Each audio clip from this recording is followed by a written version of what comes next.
شیعہ تمام مفسر بیان کرتے ہیں کہ یہ وجود جسے خدا نے آج تک باقی رکھا، یہ وجود کسی اور ہستی کا وجود نہیں، یہ وجود امام زمانہ کا وجود ہے۔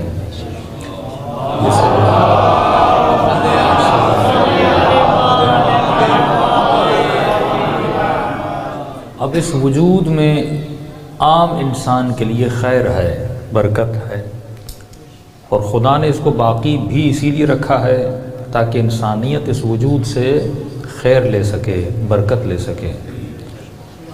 لیکن میں ہمیشہ ایک سوال کرتا ہوں کہ جس وجود کو خدا نے ہمارے لیے باعث خیر بنایا، تو شاید کوئی ایسا شیعہ ہو جو اپنی مجلس کی ابتدا میں بھی مولا کے ظہور کی دعا کرے اور انتہا میں بھی دعا کرے۔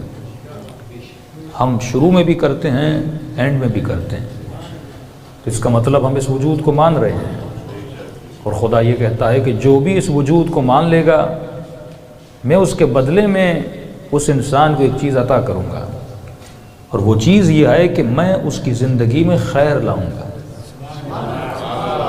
میں اس کی زندگی میں برکت لاؤں گا۔ اور علماء فرماتے خیر سے مراد سکون ہے، خیر سے مراد اطمینان ہے۔ تو آج یہ باتیں کہنے میں تو بہت اچھی لگتی ہیں کہ جس نے امام زمانہ کے وجود کو مان لیا اس کی زندگی میں خیر آئے گا، لیکن سوال یہ ہے کہ ہم میں سے کون سا ایسا مومن ہے جو وجود کو نہ مانتا ہو؟ ہم سب کے سب مولا کے وجود کو مانتے ہیں، لیکن سوال یہ ہے کیا وہ خیر میری زندگی میں ہے کہ نہیں ہے؟ کیا وہ سکون میری زندگی میں ہے کہ نہیں ہے؟ یہ بالکل اسی طرح ہے کہ قرآن کی آیت الصلاۃ تنہی عن الفحشاء والمنکر، نماز انسان کو فحشا سے بچاتی ہے، نماز انسان کو منکر سے بچاتی ہے۔ تو مجھے یہ دیکھنا ہے کہ میں تو نماز پڑھ رہا ہوں، لیکن کیا میں فحشا سے بچا ہوں کہ نہیں بچا؟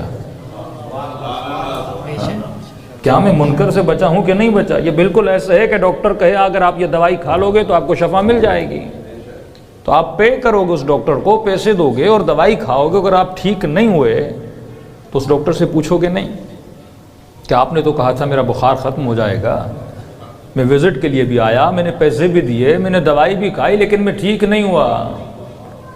تو وہ ڈاکٹر کہے گا دوا میں اثر ہے، کہ تم نے پراپر کھائی تھی؟ ہاں بھائی میں نے پراپر بھی کھائی تھی، آپ نے کہا صبح گولی لینی ہے، دوپہر کو لینی ہے، رات کو لینی ہے، میں نے وہ بھی کیا۔ لیکن ایک سوال ڈاکٹر صاحب کرے گا کیا تم نے پرہیز بھی کیا تھا کہ نہیں کیا تھا؟ یہی اللہ کا سوال ہے۔ اے میرے بندے، نماز انسان کو فحشا سے بچاتی ہے، نماز انسان کو منکر سے منکرات سے بچاتی ہے۔ اسی طرح یہ وجود جسے میں نے آج تک باقی رکھا، یہ تمہاری زندگیوں میں خیر بھی لائے گا، برکت بھی لائے گا، لیکن اس کی ایک کنڈیشن ہے۔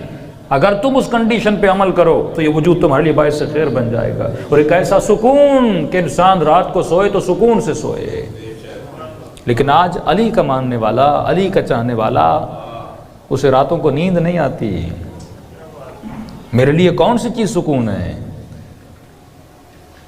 یہ برملا لوگ پوچھتے ہیں کہ مولانا رات کو نیند نہیں آتی، لیکن جب ہلکا سا میوزک سنتا ہوں تو مجھے سکون ملتا ہے۔ تو میرے جسم کو کچھ اور چیزیں سکون دے رہی ہیں، میرے جسم کو وجود امام زمانہ سکون نہیں دے رہا۔ مجھے تب تک نیند نہیں آتی جب تک میں نیند کی گولی نہ کھا لوں۔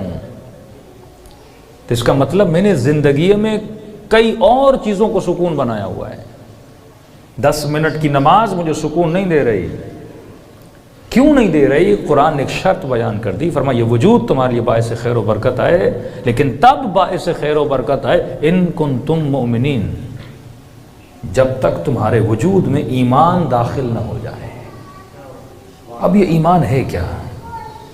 کبھی کہا حبیب ان کو کہہ دو اسلام لے کر آئے ہو، ایمان لے کر نہیں آئے ہو۔ ایمان انسان کے وجود کو خالص کرتا ہے۔ جب آپ اسلام لاتے ہیں آپ خالص نہیں ہو۔ پہلی منزل یہ ہے کہ کسی دکان سے جا کے فار ایگزامپل آپ کے گھر میں پانی نہیں ہے، ایک لائن لگ جاتی ہے، آپ کے گھر میں پانی آتا ہے، تو اس کا مطلب اس گھر میں پانی آ رہا ہے، یہ پہلی منزل ہے۔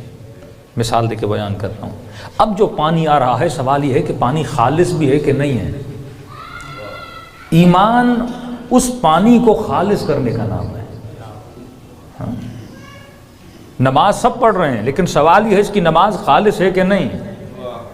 مجلس سب سن رہے ہیں، پڑھ رہے ہیں، لیکن سوال یہ ہے میری مجلس خالص ہے کہ نہیں۔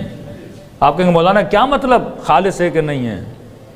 فرمایا منافق کی ایک نشانی یہ ہے جب یہ لوگوں میں نماز پڑھتا ہے تو بڑے سکون سے پڑھتا ہے، لیکن جب تنہائی میں پڑھتا ہے تو نماز بڑی تیز تیز پڑھتا ہے۔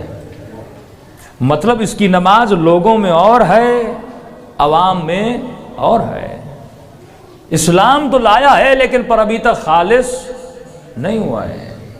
اس کے اعمال میں دوگانگی ہے، اس کے اعمال میں دو رخی ہے۔ سوال یہ ہے جب روڈ پہ چلتا ہے اور اگر کسی کو سلام کرتا ہے تو سلام کس وجہ سے کرتا ہے؟ کہ سلام اس وجہ سے کرتا ہے وہ بڑا آدمی ہے، وہ مالدار ہے، وہ کسی بڑی پوسٹ پر ہے، یا سلام اس لیے کرتا ہے کیونکہ اسلام نے کہا ہے؟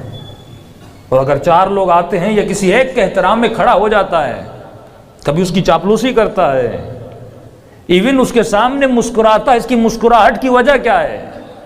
کہ یہ اس لیے مسکرا رہا ہے کیونکہ وہ بڑی پوسٹ پر ہے، وہ مالدار ہے؟ کہ اس کی مسکراہٹ اس کے ایمان کی وجہ سے ہے یا اس کے ظاہر کی وجہ سے ہے؟ اگر تو لوگوں کے ظاہر کی وجہ سے ان کا احترام کرتا ہے کیونکہ وہ مالدار ہے تو اس کے آگے سامنے بڑھ جاتا ہے، فرمائیے پہلی نشانی ہے فسق و فجور کی۔ اسلام تو لایا ہے لیکن ابھی تک اس کا اسلام خالص نہیں ہوا، اور اہل بیت کی ڈیوٹی تھی کہ جن لوگوں نے اسلام لایا تھا علی کا یہ کام تھا کہ ان لوگوں کو خالص کر دیا جائے۔